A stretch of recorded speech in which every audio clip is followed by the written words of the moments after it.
So we're going to go from federal to local level here. Really happy to have Hakeem Brown, who is running for mayor of Vallejo. Hakeem, we're going to give you like 1 to 2 minutes to give us your little bit of information about you and who you are and your stump speech, and then I'll get into the questions. Okay. Thank you for allowing me this time. I am a Vallejo native. I'm also a current council member, delegate for the Democratic Party, as well as legislative chair for the African American caucus for the California Democratic Party. But really just a man of the people. I think that for me, politics was never something that I was interested in, never wanted to be in politics or be elected. I think that it started with advocacy within the cannabis industry, seeing that the people who were elected really did not represent my values, not just when it came to cannabis, but a number of different issues, not seeing enough movement on, to me, progressive values and addressing the needs of the people. And I think that led me to run for a delegate for the Democratic Party and then city council. And here we are. And I think that for me, my success will be measured by what I am able to do to address a lot of these systemic issues when it comes to education, opportunity, housing, and really changing the dynamics of our city, as well as addressing police reform, as someone who knows all too well about police brutality. So I think that I'm excited about the future, excited about this campaign, and ready to get the job done. Excellent. Yeah, I was very excited to see when you decided to step up and run for mayor. I think it's a big thing for our industry, as well as, for activists as well. So our first question for everyone is: what is your favorite product or way to ingest, your favorite cannabis strain or favorite cannabis story? I'm a Bay Area guy, so I'm going to be partial to some cookies or something with some color on it, a little cold, indica. I think gelato is another good one that I think is kind of do everything hybrid. I like flowers, but I also like a lot of the the cartridges and things like that are coming. I think 5 to 10 years ago, those things were not effective at all in my mind, where now they are. And I think that, but yeah, I'm cookies kind of guy. Mm-hmm. It's been the lockdown's been nice in that, I've been able to kind of go back into flower in a way that you couldn't walk into all your meetings smelling like flower. Yeah, I hear you on that. I hear you on that. That is very, very true.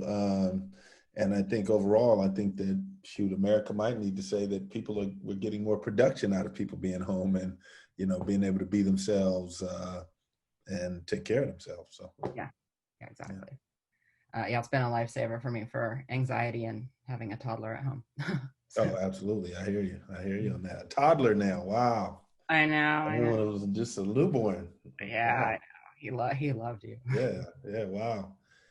Beautiful eyes. I remember that about him. Yeah. He works them well.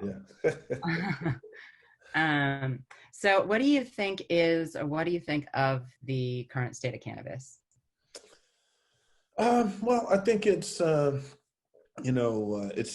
we're in transition. It's a dynamic time as we are continuing to evolve as far as from an industry standpoint, and really having a statewide program, more legitimacy, being more we're all navigating those opportunities and pitfalls when it comes to just having to go before planning departments and having to get projects approved and things like that. And I think that's a good thing. That's kind of the sacrifice where before, if you knew that you were following state law, you could buy a warehouse, set up, make sure you have your paperwork right, handle your business, and now you're producing. Well, now, you have to go through the planning department, this, that, the other, and it could take a very long time, but that's the cost of legitimacy, I think. And as someone who comes from, I mean, this is this is what I do. I've been a grower since I was probably 12. It's probably my passion. It's nice. I will trade. I mean, is it, does regulation take longer? Yes, but I'm able to sleep at night. Don't have to look over my back or worry about being rated as much. That's a good thing. Yeah, it is. And I know you're in Richmond, right? And So I have a cultivation in Richmond that we've been working on for a long time, as well as a dispensary in Vallejo, and working on cultivation in Vallejo as well. Okay, very cool. Yeah, I remember the Richmond. I had a client I was taking through the process in Richmond, and they did an entire repeal and replace of the ordinance in the middle of the application process. It was like trying to figure out what you're supposed to turn in and all that. As that was the beginning of 2017, I think. So it's been a real challenge. Yeah, it really has. Real challenge. So we talked about this a little bit, but maybe you want to get more specific about how you can affect the changes that you want to see in the state of cannabis as mayor of Vallejo. Yeah, I think number one, let's not fool ourselves. There's still a stigma, whether we like it or not. We know there's a stigma just by how sticky some things are, and sometimes the progress or lack of progress when you see other industries moving at a different rate. I'll never forget one of my colleagues who's on council said that they, personally would have a problem with a cannabis dispensary owner being on council, and that was a very eye opener to see, because it told me, well, if you have a problem with me, how can you really understand our industry if you're still operating from this is wrong, this is bad, that, and you haven't educated yourself, which is very concerning. So I think that, from my position, it really is to remove all stigma and really start operating just from a business level. And that's something that I've talked to the city manager about is, let's look at our current ordinance and let's find, you can obviously see the areas where people's own beliefs and conservative beliefs affect our industry, such as our hours of operation. The state will allow you to be open till 10 p.m. Why are we closing at 8 p.m., and particularly when the city needs that revenue?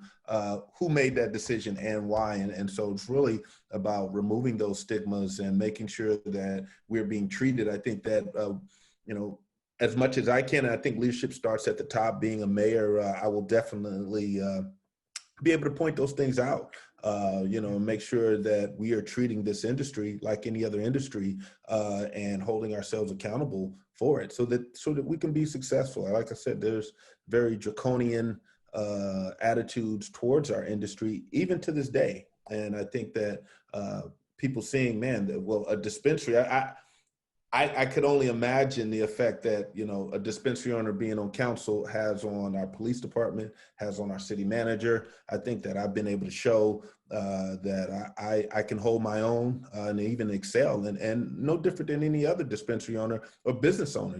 Cities are run like, they're a business, not in the business of making money, but the business of taking care of the community. So guess what? People who've owned small businesses, who know how to try to keep themselves in the black, are going to excel, I think. So. Yeah, exactly. It is really hard to see that even in an area like the Bay Area, we have these stigmas built into our code. And they didn't need to reinvent the wheel. If it's a product, it's a product, and that's a small business. And do you not trust your own land use to keep citizens safe, that you have to recreate this whole thing for this, for this new industry? And exactly. So we've got a question from our Q&A here. It says, would you say our industry has set the bar for all industries? I actually would. I think that anytime innovation always leads. And I think that our industry, compared to a lot of other industries, whether it's the restaurant industry, services, goods and services, things like that, we're new, we're going to be innovative, we're going to be creative. We are more in touch with the people. This isn't old money where the same people have been in power. This is still a way for someone to be able to carve out a living for themselves. So I think that we are leading the charge, and there's a lot that can be learned from the way we see the world, which isn't the way that I think a lot of industries, we've had to be creative as in this industry. We've had to learn on the go. We've had to learn not only about cannabis, but about everything else, whether it's politics, whether it's industry, manufacturing, distribution, marketing. So actually, that's a great question. And I would agree. Yes. Yeah. Great. So yeah, what are some current things? I mean, I think really being out there and serving and all of that is certainly part of it. But so it says, what are the current gestures that have been executed from authorities for the betterment of cannabis in the hemp industry? Well, I think that obviously law enforcement in general, knock on wood, treats our industry differently than they did 5 years ago, which is important. And I think that shout out to those pioneers who really fought the good fight and fought those cases that needed to be won, so that law enforcement could see that, this is state law. And even if you were used to, I don't care if you spent 20 years chasing us, we are now a legitimate industry that actually provide a service to this community, essential service to this community. And I think that has really caused law enforcement, whether you got on board early or you get on board late, you at least have to realize that you no longer can treat us like we are drug dealers and things like that. I think that's very, very important. I still have friends who suffer from PTSD from being raided. I've been raided numerous times, and it's good to hear a friend of mine, he's trying to get regulated. He's in cultivation, and he, basically said, yeah, well, they shut me down. I was like, whoa, what happened to you? And he said, oh, well, they came by, they gave me a fine, they, shut everything down, turned off the power. Hate to hear it, but at the same time, I'm glad they're not busting down doors. This is a family. You don't want to see them busting down doors, separating families and things like that. So I think that's really been the biggest change that I've seen. Okay, that you're seeing them treat it. That's not the case in all the counties in California. So it's. And I agree. That's not. I was going to say that. I wish that was the case everywhere, but it's simply not. There's still a lot of conservative areas that are still fighting that stigma, and shout out to them who are doing it. Because we want to see more of that. I think that really is something. As we're talking about decriminalizing and making sure that we are respecting state law, we should start with that. I think having an elected mayor who's in the industry is pretty huge. Since you are, I actually wanted to add one other question to you. What's your favorite strain to grow? What's my favorite strain to go? My favorite strain to grow would be, well, as a grower, it would be gelato. As a farmer, you want to be able to produce a quality crop that has a high yield. And for the system that I use, I like gelato. It's a very high yielder. I like a lot of the Kushes, but Kushes, OG Kush tends to be very eccentric in general to grow, and it takes a longer time. I like something that's short and sweet, going to produce a good yield with high THC. And I would say gelato, any sherbet. Personally, I like growing cookies. Huh? I said, plus they smell so nice. And plus they smell so nice. Purple Kushes, they're not as high yielders, but they're easy to grow. They're quick.